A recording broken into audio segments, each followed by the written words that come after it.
સુરતના પરિવહન તંત્રને સુવ્યવસ્થિત કરવા માટે મલ્ટી મોડલ ટ્રાન્ઝિટ હબ બનાવવાના પ્રયાસો થઈ રહ્યા છે, જેના ભાગરૂપે સુરત રેલવે સ્ટેશન પાસે સિટી બસ ટર્મિનલનું નિર્માણ કરવામાં આવ્યું છે। રાજ્યના ગૃહપ્રધાન હર્ષ સંઘવીના હસ્તે સુરત સિટી બસ ટર્મિનલનું લોકાર્પણ કરવામાં આવ્યું। તંત્ર દ્વારા રેલવે, જીએસઆરટીસી, સિટી બસ અને મેટ્રોને જોડવાના પ્રયાસો કરવામાં આવી રહ્યા છે।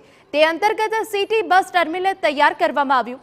ઉલ્લેખનીય છે કે સુરત રેલવે સ્ટેશન પર રોજના 20,000થી વધુ મુસાફરો મુસાફરી કરે છે, જેથી તેઓને બસ માટે અવગડતા ન પડે અને ટ્રાફિકની સમસ્યા ન થાય તેવી વ્યવસ્થા કરવામાં આવી છે।